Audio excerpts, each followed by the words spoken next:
بسم اللہ الرحمن الرحیم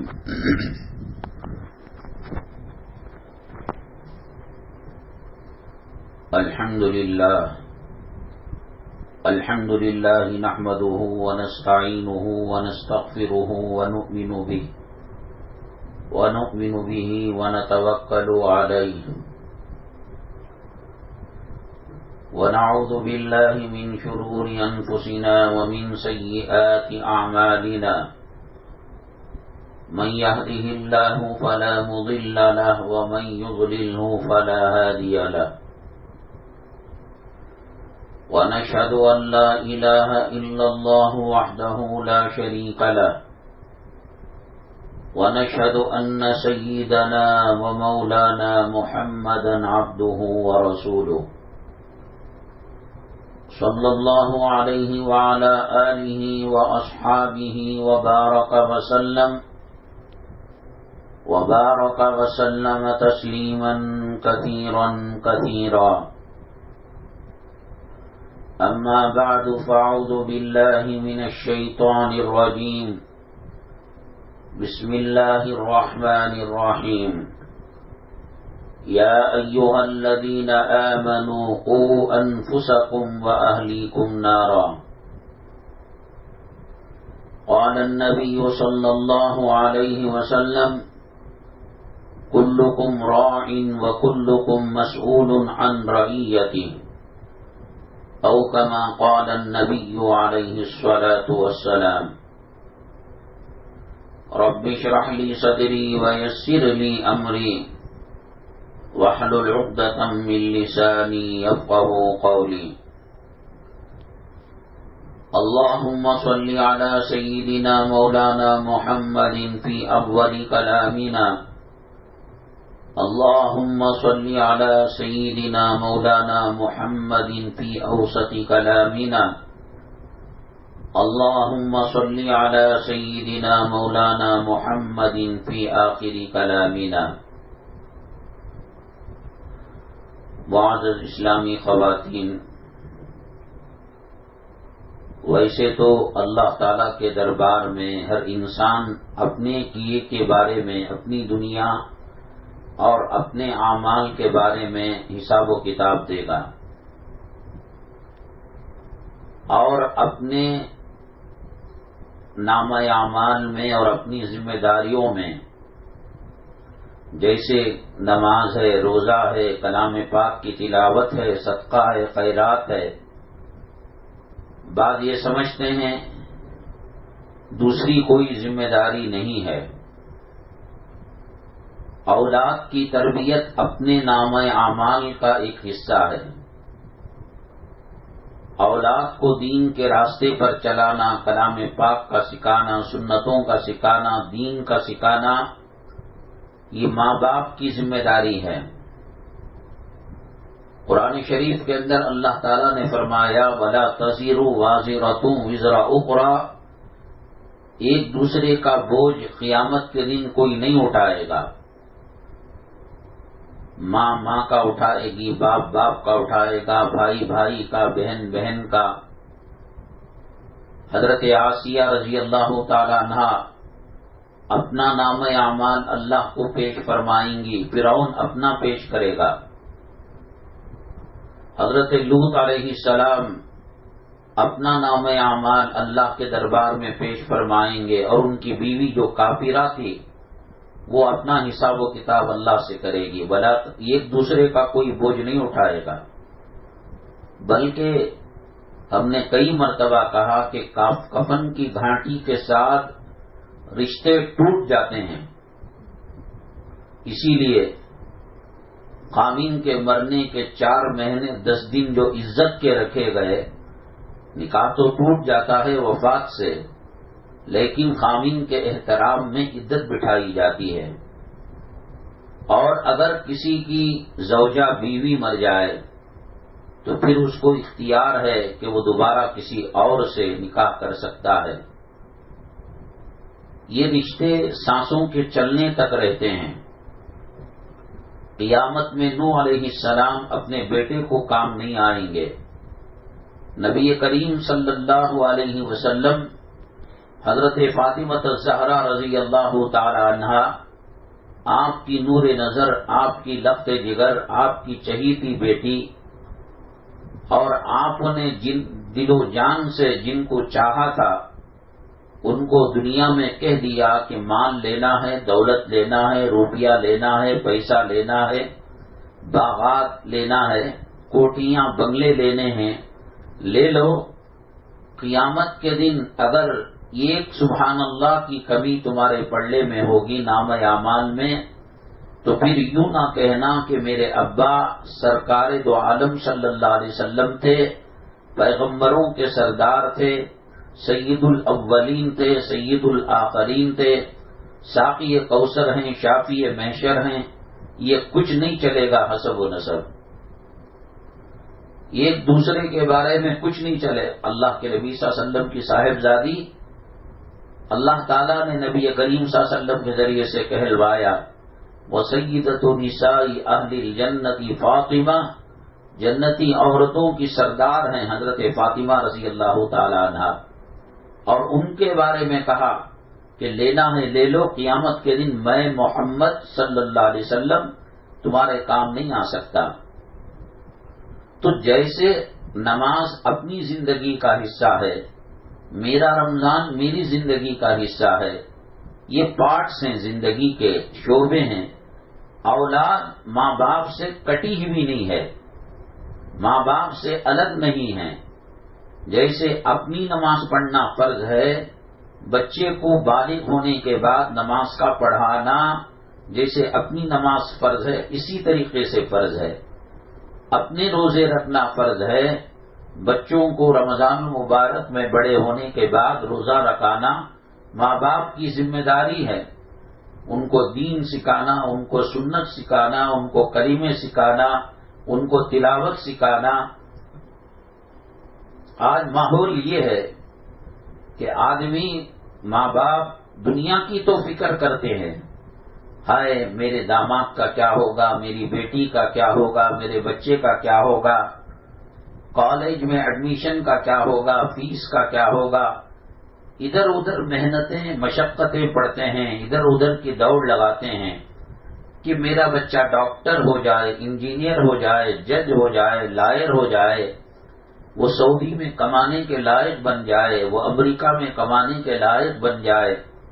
یقیناً حلال رزق کی طلب اور تڑپ شریعت کا حصہ ہے، حرام رزق سے بچنا شریعت کا حصہ ہے، لیکن سب کچھ نہیں ہے۔ یہ ڈگریاں، یہ ٹھکریاں سانسوں کے چلنے تک شاید چل پائیں گی، قبر میں کام آنے والی نہیں ہیں۔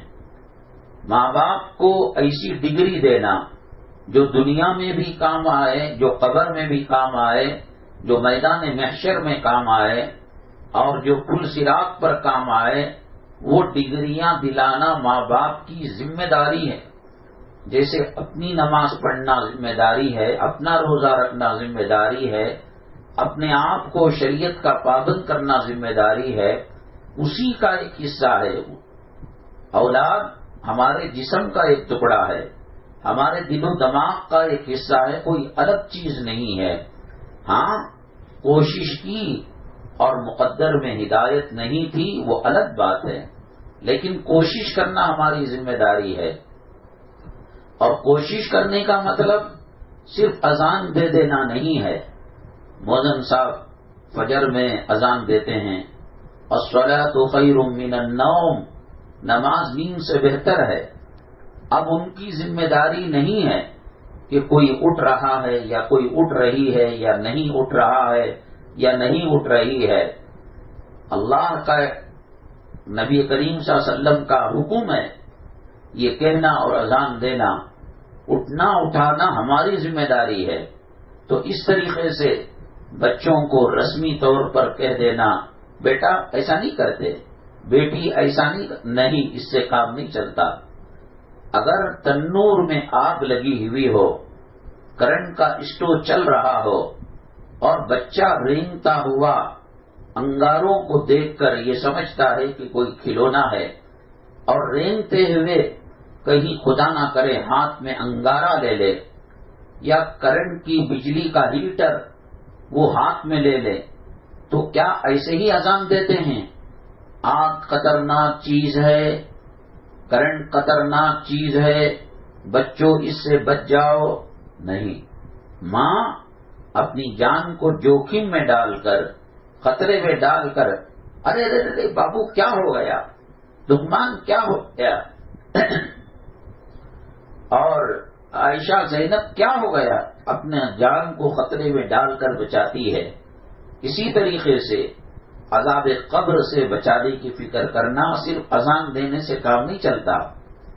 ہم ریلوے اسٹیشن میں جائیں، ٹرین سے سفر کرنے کا ارادہ ہو اور وہاں کوئی سہیلی مل جائے، کوئی رشتہ دار مل جائے، غفلت میں ان کی طرف متوجہ ہو کر بات کرنے لگے، اور چھوٹا سا بچہ 2 سال کا 2.5 سال کا، وہ رینگنے والا بچہ تھا، ہلکے ہلکے قدم سے چلنے والا، ہم نے اپنی ماں کو، اپنے باپ کو یا رشتہ دار کو یا سہیلی کو پوری توجہ کے ساتھ بات کر رہے ہیں، اور غفلت میں بچہ رینگتا ہوا ٹرین کی پٹری کی طرف چلا گیا۔ کیا اس وقت کوئی ماں کھڑے ہو کر اذان دے گی؟ نہیں بیٹا، ٹرین میں آؤ گے تو کٹ جاؤ گے، جان چلی جائے گی، کفن پہنایا جائے گا، غسل دیا جائے، وہ بھاگے گی، نہ پیر میں چپل، نہ برقعے کا خیال، اللہ میرے بیٹے کو بچا، یہ دیکھو کیا ہو رہا ہے، یہ کہاں چلا گیا۔ کیا اس درد کے ساتھ، اس تڑپ کے ساتھ بچوں سے نماز پڑھوائی جاتی ہے؟ ایک نماز ایک وقت میں نہ پڑھ کر دوسری وقت میں اگر نماز وہ پڑھی جائے، 2,80,00,000 پر 6 لاکھ برس اللہ کی بنائی ہوئی جہنم میں جلنا پڑے گا۔ میں یہ کیوں کہہ رہا ہوں اللہ کی بنائی ہوئی جہنم؟ یہ کوئی ناٹک نہیں ہے، یہ کوئی ڈرامہ نہیں ہے، یہ کوئی ناول نہیں ہے، یہ کسی فلم کا سین نہیں ہے، اور یہ کوئی جوک اور ڈائلاگ نہیں ہے۔ اللہ کے نبی صلی اللہ علیہ وسلم نے فرمایا ہے، کیا کوئی ماں باپ یہ چاہیں گے کہ ان کی اولاد ایسی جہنم، اور وہ جہنم کا انگارہ سوئی کے ناکے کے برابر دنیا کے کسی کونے میں اٹکا دیا جائے، 7 زمین اور 7 آسمان جل کر خاک ہو جائیں گے، ان کا وجود ختم ہو جائے گا۔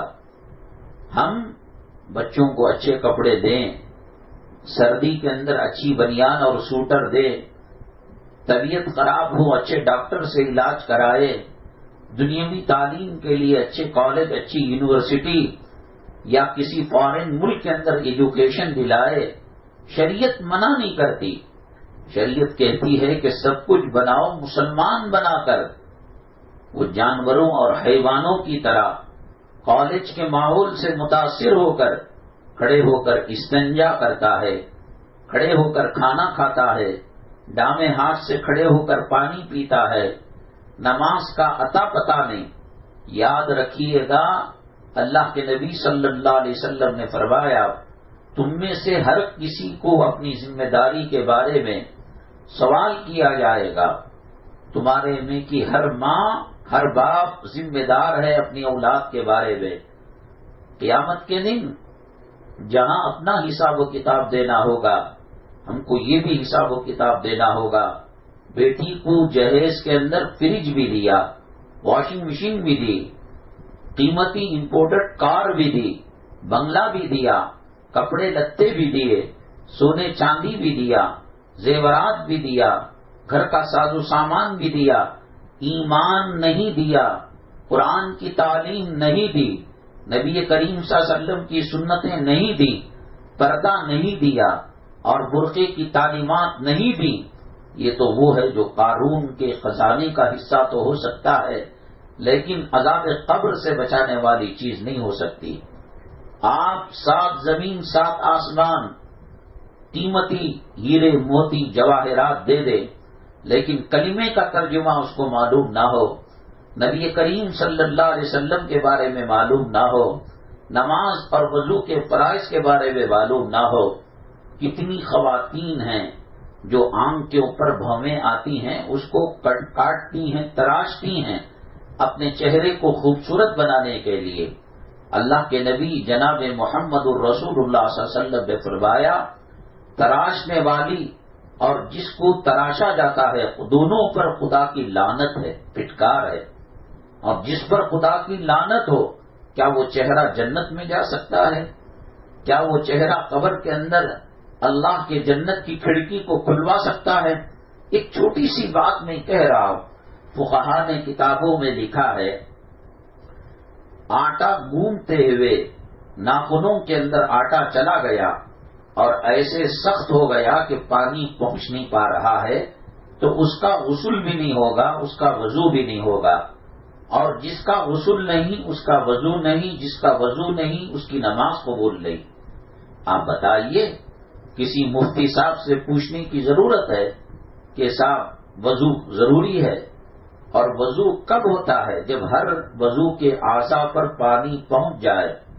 جب آٹے کا مسئلہ یہ ہے اور غسل کا مسئلہ پاؤں کے ناخنوں پر، ہاتھوں پر نیل پالش لگی ہوئی ہے اور ریموور سے نکالنے کی کوشش کی، بلیڈ سے کھرچنے کی کوشش کی، تھوڑا بہت تو نکل گیا، لیکن ایک سوئی کے ناکے اور سوراخ کے برابر اگر وہ نیل پالش رہ گئی یا ہونٹوں پر لپسٹک رہ گئی. ایک تو یہ ہے کہ ان چیزوں کا استعمال ناجائز ہے. یہ وہ چیزیں ہیں جو خنزیر اور سور کی چربی کے بغیر بنتی ہی نہیں ہیں.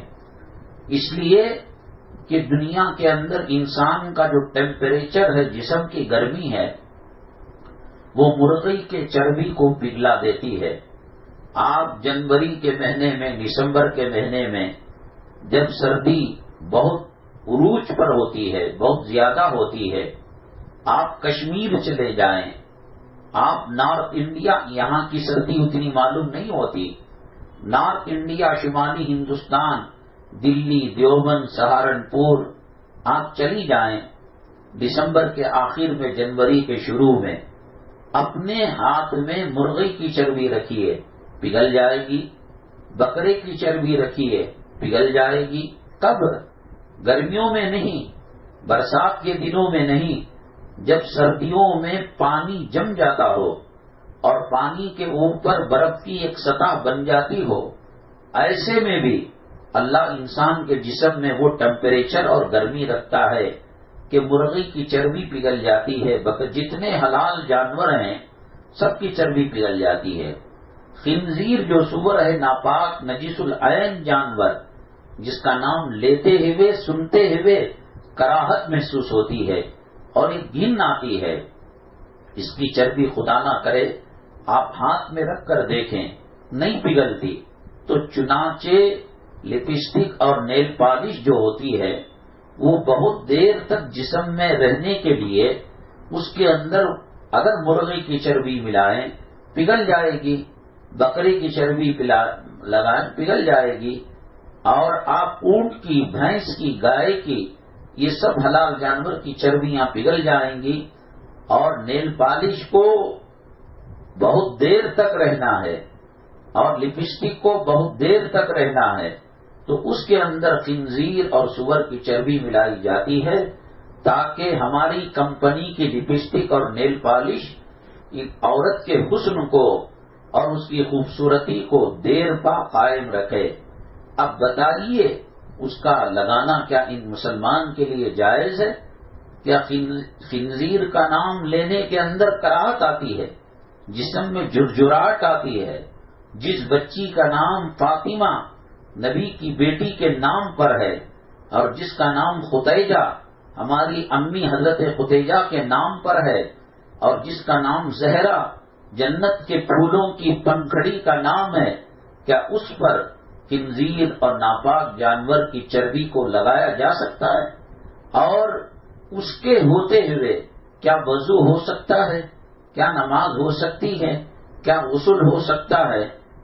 کتنا بھی آدمی ریموور سے یا بلیڈ سے کھرچے، اگر ایک سوئی کے ناکے کے برابر وہ باقی رہتے ہیں، نہ غسل صحیح ہے، نہ وضو صحیح ہے، اور نہ اللہ تعالیٰ اس کی عبادت کو قبول کرتے ہیں.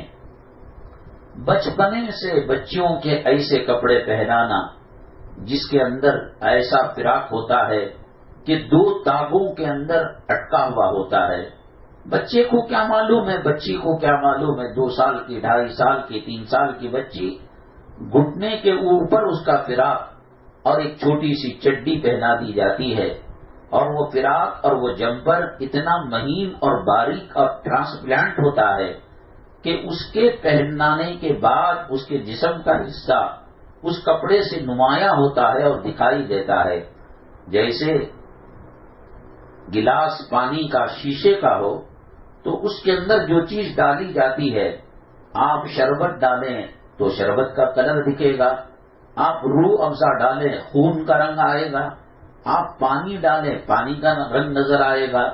تو بچپنے کی اٹھان میں ان کی تربیت عملی طور پر پریکٹیکل، نہ پاؤں کھلے ہاتھ کھلے، اور پھر اس کے بعد ایک مختصر سا کپڑا، تو ان کی فطرت اور گھٹی کے اندر نیم برہنہ کپڑے، گندے وہ کپڑے کہ جس کی وجہ سے اللہ کی رحمت رک جاتی ہے اور اللہ کا عذاب متوجہ ہوتا ہے. یہ کس کی ذمہ داری ہے؟ عورت بچوں کو پردہ سکھانا، نماز سکھانا، وضو سکھانا، اور وضو کے وقت چیک کرنا کہ کہیں کھیلتے کھیلتے ہاتھوں میں نیل پالش تو نہیں لگ گئی، لپسٹک تو نہیں لگ گئی. یہ سب بنیادی مسائل ہیں. اسی لیے اللہ کے نبی صلی اللہ علیہ وسلم نے فرمایا 7 سال کی عمر سے نماز پڑھنے کی عادت ڈالو. 10 سال کی عمر میں نماز نہ پڑھے تو مارو. کیوں؟ کیا 10 سال میں نماز فرض ہو جاتی ہے؟ ہرگز نہیں. کوئی بالغ، کوئی ہوشا 11 سال کو ہوتے ہیں، 12 سال کو ہوتے ہیں، 15 سال کو ہوتے ہیں. اس لیے کہ جب نماز فرض ہو جائے، ٹرین پلیٹ فارم پر لگنے کے بعد کون بے وقوف توشہ تیار کرتا ہے؟ کون بے وقوف ٹکٹ لیتا ہے؟ ٹکٹ پہلے لے لی جاتی ہے، توشہ پہلے تیار کر لیا جاتا ہے. جیسے ہی بچی بڑی ہوتی ہے یا بچہ بالغ ہوتا ہے تو اب اس کو نماز سکھائیں گے تو پھر 20 سال کی عمر میں وہ نماز پڑھنے لگے گا، اور 5 سال تک وہ کیا حساب سے نماز پڑھے گا؟ ایک نماز وقت پر نہ پڑھنے کی وجہ سے 2 کروڑ 80 پر 6 لاکھ برس جہنم میں جلنا پڑے گا. یہ ماں اپنے لخت جگر کو، یہ ماں اپنے بیٹے کو، یہ ماں اپنی بٹیا کو جہنم میں ڈالے گی. کیا یہ شریعت اجازت دیتی ہے؟ کیا ماں باپ کو اس کے بارے میں پوچھ نہیں ہوگی؟ دیکھو، میں اللہ کی قسم کھا کر کہتا ہوں، قیامت کے دن اللہ ماں باپ سے یہ سوال نہیں کرے گا کہ تمہارے 7 بچے تھے، کیوں ڈاکٹر نہیں بنایا، کیوں انجینئر نہیں بنایا، کیوں پروفیسر نہیں بنایا، کیوں وکیل اور لائر کیوں نہیں بنایا، کیوں منسٹر نہیں بنایا، کیوں MLA نہیں بنایا، کیوں MP نہیں بنایا. یہ سوال اللہ تعالیٰ نہیں کریں گے. اللہ تعالیٰ یہ پوچھیں گے وضو آتا تھا نہیں آتا تھا، نماز پڑھنی آتی تھی نہیں آتی تھی، قرآن شریف پڑھنا آتا تھا نہیں آتا تھا.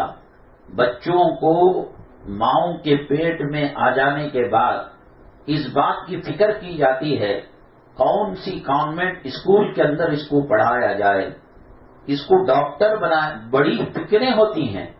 ابھی 7 مہینہ چل رہا ہے، ابھی 9واں مہینہ چل رہا ہے، اور کسی نے کسی طریقے سے بتا دیا کہ ہونے والی بچی ہے یا ہونے والا بچہ ہے، تو ماں باپ پیسہ جگاڑ کر کر، زیورات کو بیچ کر اس بات کی کوشش کرتے ہیں کہ بچہ انجینئر بنے، ڈاکٹر بنے، فلاسفر بنے، اور وکیل بنے، جج بنے، لائر بنے. یہ فکریں ہوتی ہیں. لیکن کیا اس بات کی فکر کی جاتی ہے کہ بچے کو جنت کے راستے پر چلایا جائے؟ یہ کس کی ذمہ داری؟ میں نے کہا کہ اللہ تبارک تعالیٰ یہ نہیں پوچھیں گے کہ ڈاکٹر کیوں نہیں بنایا اور لائر کیوں نہیں بنایا. اللہ ماں باپ سے پوچھیں گے. جیسے اپنے اعمال کے بارے میں اللہ کو جواب دینا ہے، ایسے ہی اولاد کے بارے میں اللہ کو جواب دینا پڑے گا کہ ہم نے نماز سکھائی نہیں سکھائی. بچوں کے ایڈمیشن کے لیے اب یہ پریسٹیج کا مسئلہ، عزت کا مسئلہ، وقار کا مسئلہ. ایک بہنا دوسری بہنیں سے شادی خانے میں پوچھتی ہے تمہارا بچہ کہاں پڑھ رہا ہے؟ گورنمنٹ اسکول میں. ایسا منہ جیسے اتری ہوئی دال اور جیسے سویا ہوا چہرہ، گویا بڑی توہین کی بات. لیکن کیا اس بات کی فکر ہے کہ تمہارے بچے کو 5 کلمے آتے ہیں؟ میرا بچہ آکسفورڈ میں پڑھ رہا ہے، بشپ کاٹن میں پڑھ رہا ہے، اور ماہانہ 5,000 روپے فیس ہے. ایئر کنڈیشن میان اس کو لے جاتی ہے اور لے آتی ہے. برتھ ڈے منایا جاتا ہے اسکول میں. اسکول کے اندر ماں باپ کا یوم والدین منا کر جشن کیا جاتا ہے. اللہ نے بچوں کو انسان بنایا، لیکن ان کو طوطا، پری، جانور، گیدڑ، شیر، لومڑی، یہ سب چیزیں ڈال کر ان کا ڈرامہ کرایا جاتا ہے. اللہ کہتے ہیں لقد خلقنا الانسان فی احسن تقویم، ہم نے انسان کو سب سے زیادہ حسین بنایا اور سب سے زیادہ خوبصورت بنایا. امام شافعی رحمت اللہ علیہ کے زمانے میں ایک میاں بیوی صحن اپنے گھر کی چھت پر گرمی کی وجہ سے سو رہے تھے، آرام کر رہے تھے. گھر میں وہ زمانہ ایئر کنڈیشن کا نہیں تھا، الیکٹریسٹی اور کرنٹ کا، فینوں کا زمانہ نہیں تھا، تو پردے کے ساتھ گھروں کے صحن میں، آنگن میں یا گھر کی چھت پر ہوا کے لیے سویا کرتے تھے. تو میاں بیوی آپس میں بات کر رہے تھے. کرتے کرتے شوہر نے بیوی سے کہا چاند کو دیکھ کر، ستاروں کو دیکھ کر، اگر تم چاند سے زیادہ خوبصورت نہیں ہو، اگر ستاروں سے زیادہ حسین نہیں ہو، تو تم کو میری طرف سے طلاق. اب یہ بڑی پریشان ہو گئی. بھلا کسی کا چہرہ اور چہرے کا نور اور جسم کا حسن ستاروں سے زیادہ ہو سکتا ہے کیا چاند سے زیادہ ہو سکتا ہے؟ بولنے کا بول دیا اور گھبرا گیا.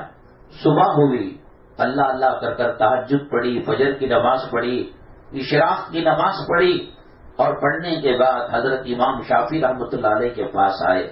کہا کہ حضرت غضب ہو گیا رات میں، میرے خامند نے کہا کہ میرا چہرہ اور میرا جسم چاند ستاروں سے زیادہ خوبصورت نہیں ہے تو مجھ پر 3 طلاق. میں ایک کالی کلوٹی، میں ایک بدشکل انسان ہوں. کہاں چاند ہے، کہاں ستاروں کی چمک دمک ہے، کہاں 14ویں کے چاند کی چاندنی ہے؟ کیسے ہو سکتا ہے کہ اس کا مقابلہ انسان کر سکے؟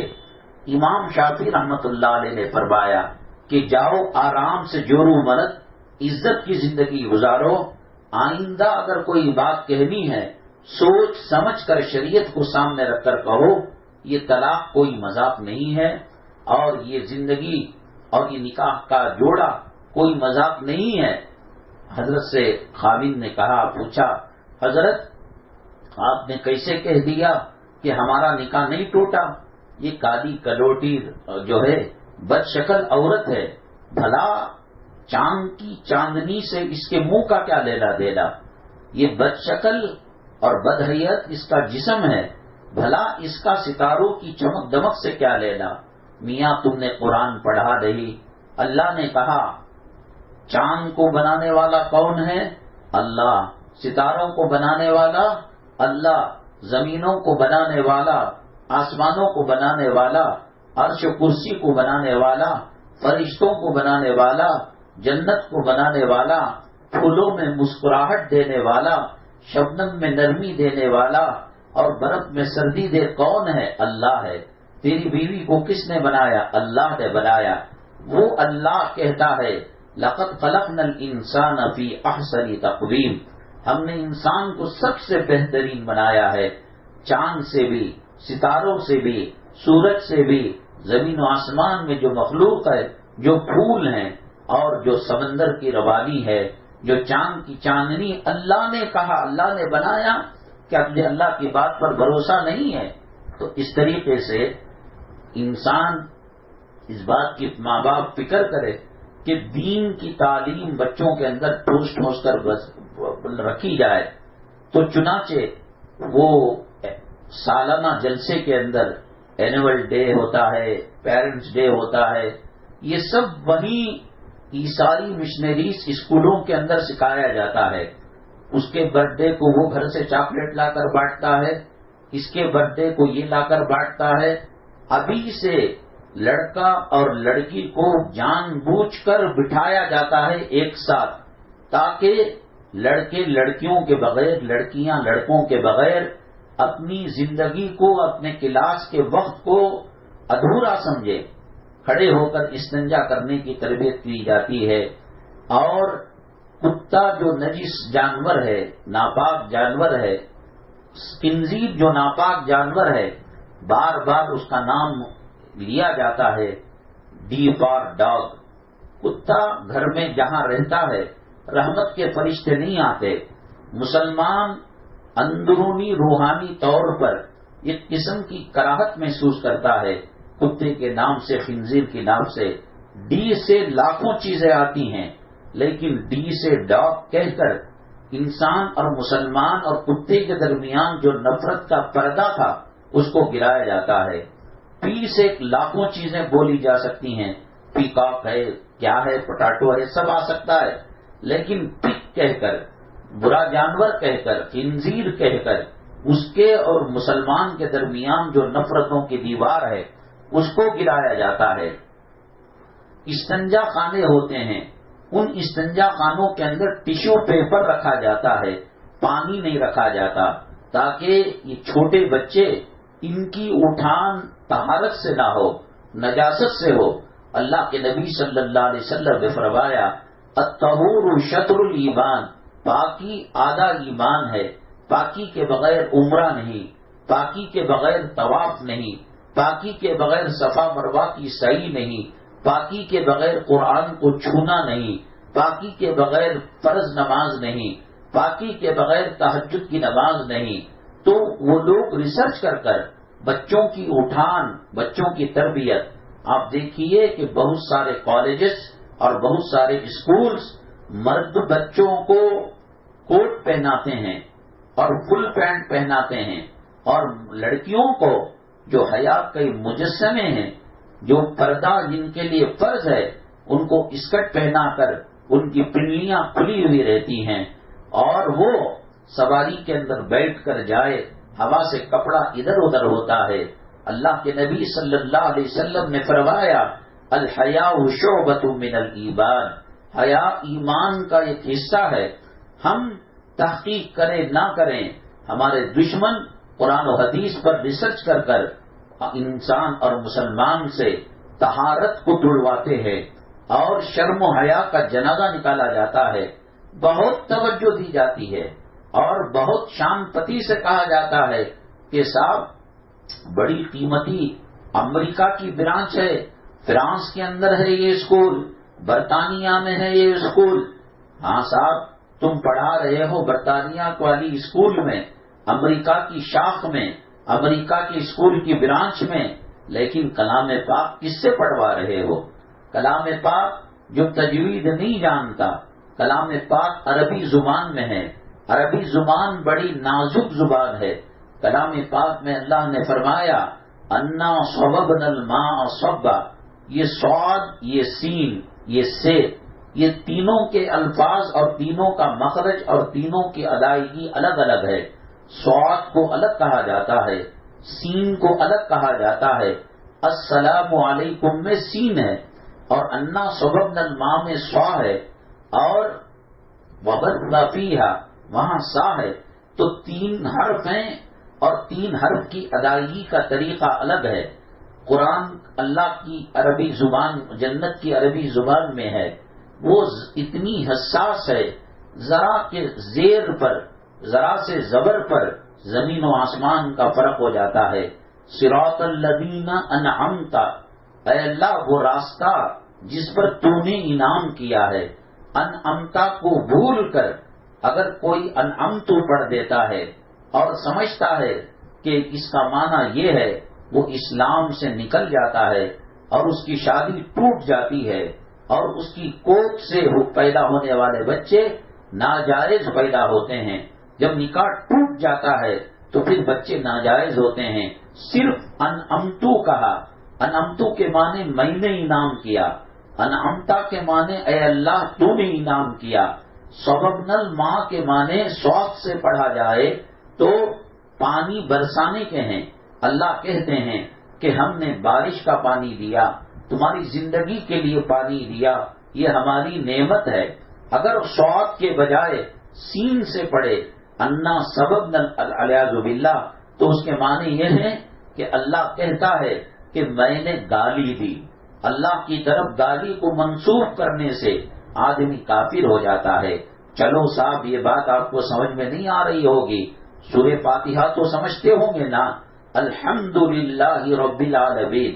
الحمد میں لام کے بعد جو ہے وہ حلق سے نکلنے والی ہے اور ایک دو چشمی ہے، جیسے گدھے کے اندر جو ہے وہ الگ ہے اور الحمد میں جو ہا ہے وہ الگ ہے۔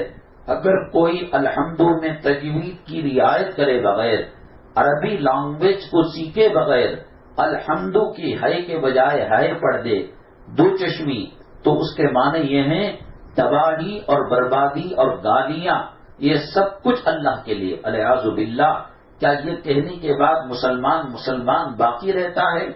قرآن بڑے علماء سے پڑھائے، بڑے مدارس میں پڑھائیں، بڑے اسکولوں کے اندر پڑھا کر حیا کا جنازہ نکالنا، شرم کا جنازہ نکالنا، مرد و عورت کی فطرت کی دیوار کو گرانا، اللہ کی حرام کی ہوئی چیزوں کی محبت دل میں بسانا، انسان سے جانور بنانا، اس کے علاوہ کیا ہوتا ہے؟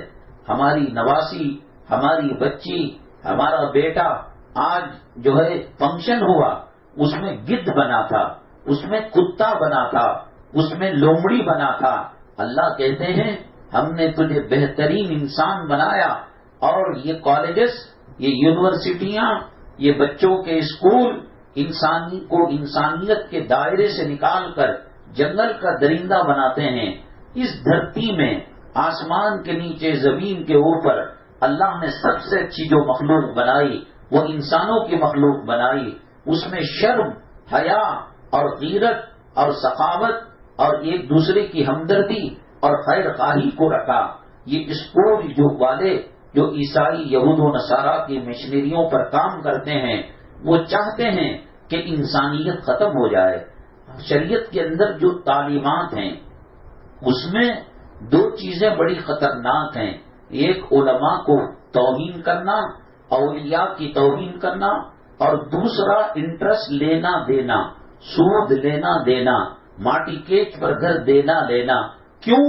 اس لیے کہ سود کے اندر کسی انسان کے خون کو پیا جاتا ہے۔ 1 لاکھ کی چٹھی 10 آدمیوں نے ڈالی، پہلی تاریخ کو چٹھی پکاری جاتی ہے۔ ایک آدمی نے کہا 90 پر 5000 میں لوں گا، دوسرے نے کہا 90,000 کے اندر لوں گا، تیسرے نے کہا 80 پر 5000 پر لوں گا۔ یہ بقیہ پیسہ جو بچتا ہے، فرض کرو کہ 80,000 پر کوئی چٹھی اٹھایا تو یہ 20,000 اس کی مجبوری، اس کی تکلیف، اس کی ماں کے جنازہ، اس کی بیوی کے ہاسپٹل کی فیس، اس کے بچوں کے نرسنگ ہوم کی فیس، اس کے خون کو بانٹ کر پی لیتے ہیں۔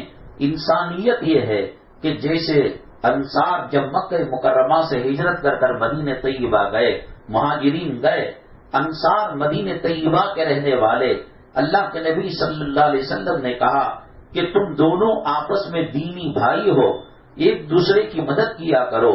تو جو انصار مدینہ طیبہ کے پہلے سے صحابہ تھے، انہوں نے 2 باغ دیے، 1 باغ دے دیا، 2 گھر تھے، 1 گھر دے دیا، 2 ساز و سامان بسترے تھے، 1 بسترا دے دیا، حتیٰ کہ اگر کسی کے پاس 2 بیویاں تھیں ان کو کھڑا کیا اور مکے کے مہاجرین کو کہا ان میں سے جو تم کو پسند ہو ہم اس کو طلاق دے دیں گے اور عدت گزارنے کے بعد تم نکاح کر لینا۔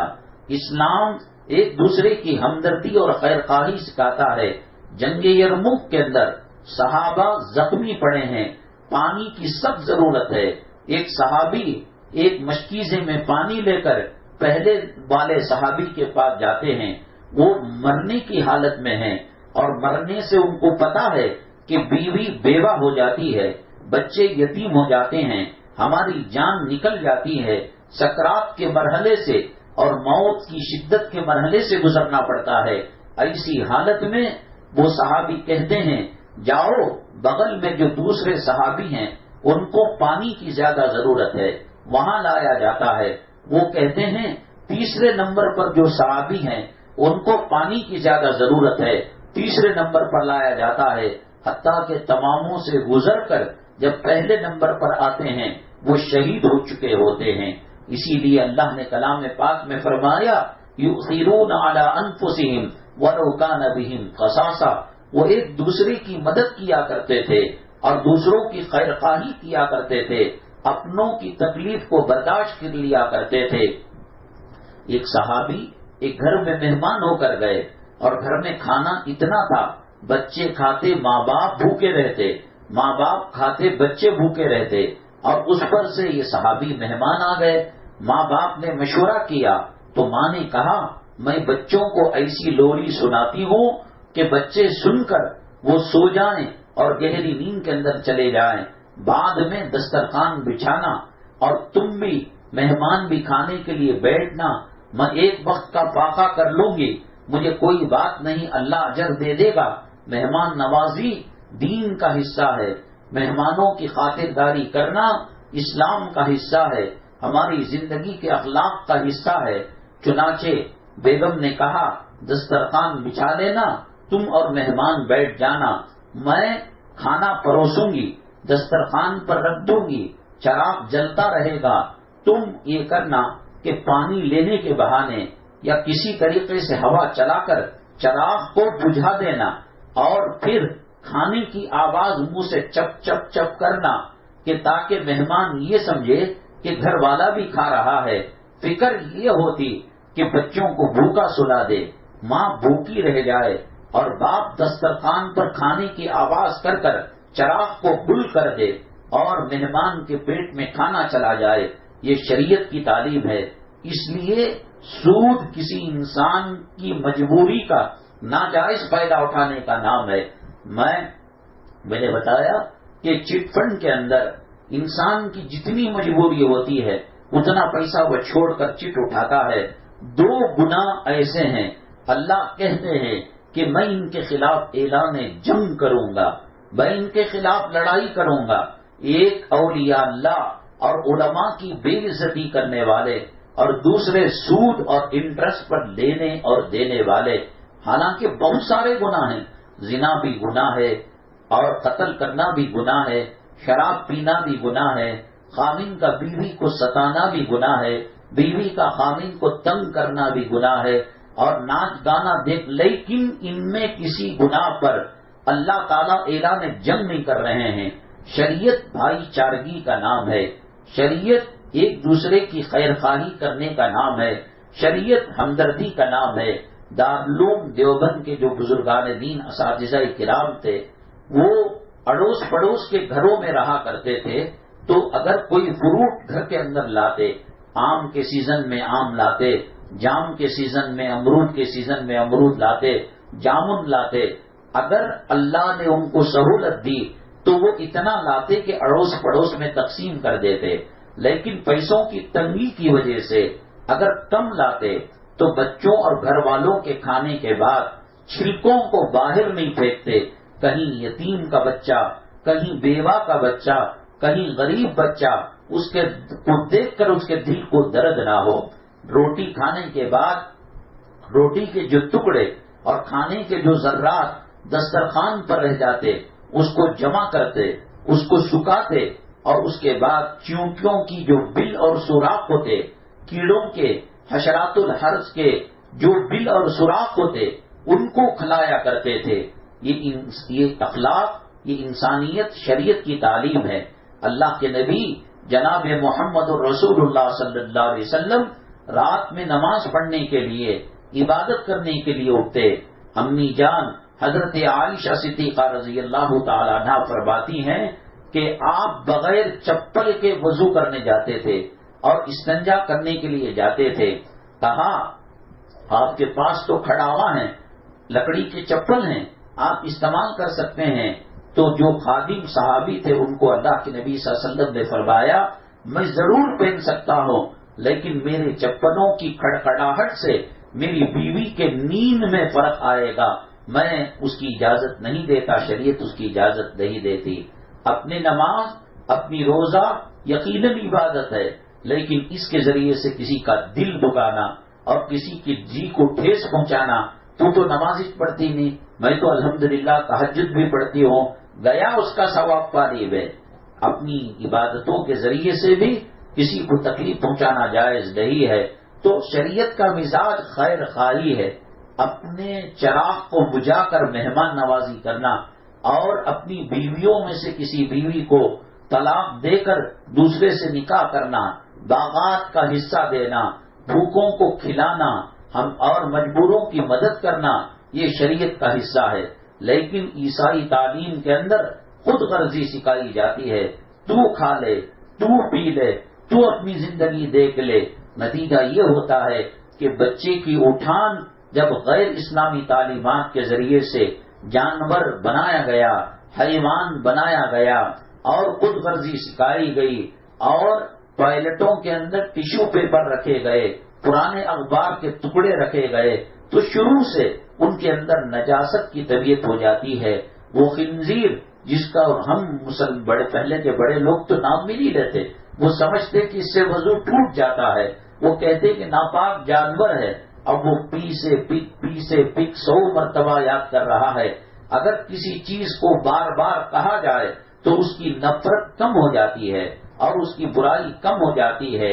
اسی لیے ماں باپ کی ذمہ داری یہ نہیں ہے کہ بچے کو اونچی تعلیم دیں، یہ قیامت میں پوچھ نہیں ہوگی، یہ دیں گے بھی، یہ قبر کے حد تک چلے گا، قبر میں یہ ڈگری نہیں چلے گی۔ قیامت کے دن جب انبیاء علیہم الصلاۃ والسلام نفسی کے عالم میں ہوں گے، قیامت کا دن وبا ہوگا اور یوم محشر وبا ہوگا، اللہ تبارک تعالیٰ جلال میں ہوں گے، اللہ تعالیٰ غصے میں ہوں گے، فرعون کی لاش پڑی ہوئی ہوگی، حامان کی لاش پڑی ہوئی ہوگی، شداد کی لاش پڑی ہوئی ہوگی۔ اللہ تعالیٰ فرماتے ہیں ہے کوئی این المتکبرون، ہے کوئی گھمنڈ کرنے والا، ہے کوئی میرے سامنے سر اٹھانے والا، ہے کوئی اپنی دولت پر ناز کرنے والا، سب گرے ہوئے کھجور کے درختوں کی طرح پڑے ہوئے ہوں گے، کسی کو جواب دینے کی طاقت نہیں ہوگی۔ حضرت اسرافیل علیہ السلام کو اللہ حکم دیں گے، سور پھونکیں گے، سب اٹھیں گے۔ قیامت کی ہولناکی کو دیکھ کر انسان پریشان ہو کر سب سے پہلے لوگ کہیں گے آدم علیہ السلام ہمارے ابو الانبیاء ہیں، ابو البشر ہیں، انسانوں کے پیغمبروں کے باپ ہیں۔ وہ سب جائیں گے حضرت آدم علیہ السلام کے پاس۔ آدم علیہ السلام کہیں گے اللہ نے مجھے جنت دی تھی اور جنت میں کہا تھا کہ فلاں مقام کے پاس نہ جاؤ، ہم چلے گئے اور کہیں اللہ وہ پکڑ کر ہمیں حساب و کتاب میں مبتلا نہ کر دے، اپنی پکڑ میں نہ لا لے، آج آدم بچ جائے، آج حوا بچ جائے، یہی بہت بڑی چیز ہے۔ اس کے بعد بنو آدم حضرت آدم علیہ السلام کی ذریت اور تمام انسان حضرت نوح علیہ السلام کے پاس جائیں گے۔ نوح علیہ السلام کہیں گے کہاں تم میرے پاس آئے ہو؟ میرے بیٹے کو دعا کرنے کے لیے اللہ نے منع کیا تھا، رحم دلی کرنے کے لیے منع کیا تھا، آج میں بچ جاؤں اور بیٹے کے بارے میں اللہ سوال نہ کرے، یہی بہت بڑی بات ہے۔ ابراہیم علیہ السلام کے پاس جائیں گے، ابراہیم علیہ السلام کہیں گے کہ میں نے آزر کے سامنے غلط قسم کی بات کہی تھی جو بظاہر جھوٹی تھی، حقیقت میں سچی تھی، اور ملک والے جو باشندے تھے ان کے سامنے میں نے کہا فقال انی سقیم، میں بیمار ہوں حالانکہ میں صحت مند تھا، اللہ اگر پکڑ لے میں کیا جواب دوں گا؟ جاؤ جاؤ کسی اور کے پاس جاؤ۔ تو چنانچہ کئی پیغمبروں کے پاس جائیں گے، حضرت عیسیٰ علیہ السلام کے پاس جائیں گے، حضرت عیسیٰ علیہ السلام کہیں گے میں مریم کے بارے میں کچھ نہیں جانتا، حضرت مریم علیہ السلام کے پاس آئیں گے، وہ کہیں گے کہ آج میں بچ جاؤں، نفسی ہوگی میری ماں، کتنی قیمتی محل ہو، کتنے قیمتی کپڑے ہو، کتنا قیمتی اثاثہ ہو، جھوپڑی میں رہنے والا، شیٹوں کے مکان میں رہنے والا، اپارٹمنٹ میں رہنے والا، امریکہ میں رہنے والا، بنگلوں میں رہنے والا، سب کو موت کی سختی سے گزرنا ہے۔ موت کی سکرات سے گزرنا ہے، قبر کے مرحلے سے گزرنا ہے۔ وَإِن مِّنكُمْ إِلَّا وَارِدُهَا كَانَ عَلَىٰ رَبِّكَ حَتْمًا مَّقْضِيًّا، ہر ایک کو پل صراط پر سے گزرنا ہے۔ آج ہمارے لیے کوئی مسئلہ نہیں ہے کہ گھر بنا نہیں بنا، ہمارا مرد زمین دے کو گیا نہیں دے کو گیا، زیور دے کر گیا نہیں دے کر گیا، ایک دو کھجور پر بٹیا کی شادی ہو سکتی ہے اور 150 روپے میں جو ہے داماد کا ولیمہ ہو سکتا ہے، لیکن قبر کا کیا ہوگا، میدان محشر کا کیا ہوگا، پل صراط کا کیا ہوگا؟ تمام پیغمبر نفسی نفسی کے حالت میں ہوں گے۔ اللہ تبارک تعالیٰ جو عالم دین ہوگا، جو حافظ قرآن ہوگا، یقیناً بچوں کو ڈاکٹر بناؤ، بچوں کو انجینئر بناؤ، لیکن کلمہ تو سکھاؤ، قرآن تو سکھاؤ، نماز تو سکھاؤ۔ ہماری موت کے بعد ہمارے قبر پر کھڑے ہو کر 3 قل پڑھنے کی تعلیم تو دو، وہ 3 قل پڑھنے سے شاید ہمارے قبروں سے عذاب اٹھ جائے، اللہ راضی ہو جائے، پیغمبر نفسی نفسی کے عالم میں ہوں گے۔ اللہ تعالیٰ وہ سینے جن سینوں کے اندر کلام پاک کے 30 پارے تھے، آج دنیا میں مؤذن کی عزت نہیں ہے، آج دنیا میں نماز پڑھانے والے کی عزت نہیں ہے، آج ناچنے گانے والے اور پھرکنے والے بے حیائی کے کپڑے پہننے والوں کی عزت ہے۔ ہاں ہاں، کل قیامت میں پتہ لگے گا کہ فلمی ہیروؤں کا کیا مقام تھا، اور پتہ لگے گا فلم میں ناچنے گانے والے، خنزیر کھانے والے، شراب پینے والے، کتے کا گوشت کھانے والوں کا کیا مقام تھا۔ آج کچھ پتہ نہیں چلے گا۔ اللہ حافظ قرآن سے کہے گا جب آدم علیہ السلام جواب دے دیں گے، نوح علیہ السلام جواب دے دیں گے، شیش علیہ السلام جواب دے دیں گے، نوح علیہ السلام جواب دے دیں گے، حضرت عیسیٰ جواب دے دیں گے، حضرت مریم جواب دے دیں گے کہ آج اللہ کے غضب اور اللہ کے غصے کو دیکھ کر، اللہ کے جلال کو دیکھ کر اللہ ہمیں جنت میں بھیج دے، ہم اس کی کوشش کر رہے ہیں اور تم آ گئے ہمارے سے سفارش کروانے۔ ایسے موقع پر اگر آپ کا بچہ حافظ قرآن ہے، آپ کا بچہ سینے میں کلام پاک کو رکھا ہوا ہے، اللہ تعالیٰ کہیں گے تم کیوں ڈرتے ہو، تم کیوں گھبراتے ہو، تم کیوں یہاں تمہارے پیروں میں جنبش اور لرزش اور جو ہے راشا اور تڑپنا بلکنا ہے؟ آؤ میرے عرش کے قریب نور کے ممبر بنے ہوئے ہیں، ان نور کے ممبروں پر بیٹھ جاؤ اور اپنے خاندان کے 10 ایسے لوگ جن پر جہنم واجب ہو چکی ہے ان کو اپنی مرضی سے نکال کر جنت میں پہنچا دو۔ ہاں ہاں، تمہاری ماں تمہیں مدرسے کو بھیج کر رویا کرتی تھی، تڑپا کرتی تھی، تمہارا باپ جب مدرسے میں چھوڑ کر آتا آنکھوں کے آنسوؤں سے داڑھی بھیگ جاتی تھی اور کپڑا تر بتر ہو جاتا تھا۔ آج اس کا صلہ یہ، بلاؤ اپنی ممی کو، بلاؤ اپنے باپ کو، اور وہ تاج اللہ پہنائیں گے جو چاند سے زیادہ خوبصورت ہوگا اور سورج سے زیادہ روشن ہوگا، اور کہیں گے اے میرے بندو، انہوں نے میرے کلام کو اپنے سینے میں رکھا تھا۔ دنیا میں حافظ کی بھلے سے کوئی عزت نہ ہو، عالم کی بھلے سے کوئی عزت نہ ہو، قیامت کے دن اللہ کسی ڈاکٹر کو پوچھیں گے نہیں، انجینئر کو پوچھیں گے نہیں، آکسفورڈ یونیورسٹی کے ڈگری کو پوچھیں گے نہیں۔ ہاں دیکھو، ایک بچہ حافظ بننے کے لیے گیا تھا اور نورانی قاعدہ پڑھ رہا تھا، یسن القرآن پڑھ رہا تھا، الف با پڑھ رہا تھا۔ اس کی ماں کا ارادہ تھا کہ اس کو حافظ قرآن بنائیں، اور بنانے کے لیے LKG UKG یہ یسن القرآن نورانی قاعدہ یہ تختیاں پڑھانا ضروری ہے، پڑھ رہا تھا، لیکن خدا نہ کرے ڈینگو میں مر گیا، خدا نہ کرے کووڈ کے اندر اور کرونا کے اندر وہ شہید ہو گیا۔ حدیث میں آتا ہے اللہ تبارک تعالیٰ قبر میں فرشتوں کو بھیج کر اس کو حافظ قرآن بنائیں گے۔ کتنے ڈاکٹر قبروں کے اندر بے بس پڑے ہیں، کتنے انجینئر قبروں کی مٹی تلے دبے ہوئے ہیں، کتنے کروڑ پتی، ارب پتی، کھرب پتی آج ان کے قبروں کے اوپر کتا ٹانگ اٹھا کر پیشاب کر رہا ہے۔ میرے اللہ کے نبی صلی اللہ علیہ وسلم فرماتے ہیں کہ ایک عالم دین، ایک نبی کا وارث، ایک نبی کا جانشین، ایک حافظ قرآن اگر کچھ نہ پڑھے، ابھی جو ہے وہ پڑھ رہا ہے، 30 کلام پاک کے پارے ہیں، پہلے پارے میں، پہلے صفحے میں، پہلے رکوع میں پہلی آیت کا سبق پڑھ رہا ہے، الف لام میم ذالک الکتاب لا ریب فیہ، ایک پارے کا حافظ نہیں، 2 پارے کا نہیں، 15، 10، 20، 30 کا نہیں، ابھی پڑھنا شروع کیا ہے۔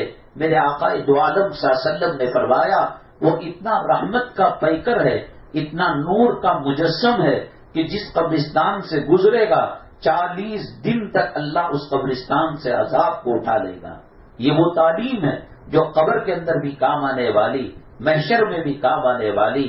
یقیناً سب کچھ بناؤ، لیکن مسلمان بنا کر اگر کلمہ پڑھنا نہ آئے اور آکسفورڈ کی ڈگری ہو، ڈاکٹر کی ڈگری ہو، یہ ڈگری تو قبر میں نہیں چلے گی، قبر میں قرآن کی ڈگری چلے گی، محشر میں نبی کی سنتوں کی ڈگری چلے گی۔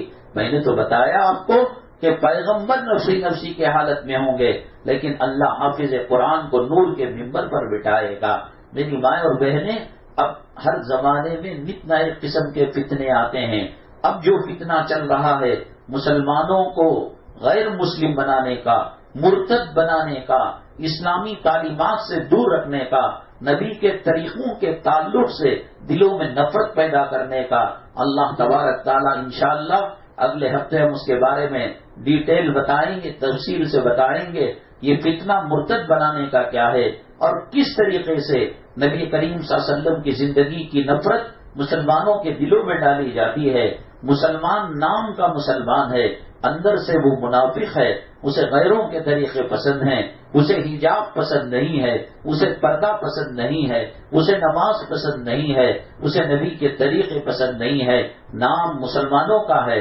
یہ فتنہ چل رہا ہے، اللہ تبارک تعالیٰ ایسے فتنوں سے امت مسلمہ اور ہماری حفاظت فرمائے، اللہ دین پر ثابت قدمی نصیب فرمائے، اللہ تبارک تعالیٰ دین پر ہمارا خاتمہ ایمان کے ساتھ، کلمے کے ساتھ، طہارت کے ساتھ، سجدے اور شہادت کی بہت نصیب فرمائے۔ اللہ تعالیٰ جو بیمار ہیں ان کو صحت و شفا نصیب فرمائے، جو مرحومین ہیں اللہ تعالیٰ کروٹ کروٹ راحت نصیب فرمائے۔ اللہ جو قرض کی وجہ سے، دیگر وجوہات سے مانی پریشانیوں میں ہیں، اللہ ان کی پریشانیوں کو دور فرمائے، رزق حلال نصیب فرمائے۔ جن کے رشتے نہیں بن رہے ہیں اللہ انہیں نیک رشتے نصیب فرمائے۔ اللہ تبارک تعالیٰ اپنی ناپسندیدہ چیزوں سے ہماری اور امت مسلمہ کی حفاظت فرمائے۔ الحمدللہ رب العالمین، والصلاة والسلام علی سید المرسلین وعلی آلہ وصحبہ اجمعین ومن تبعهم بإحسان إلى يوم الدين۔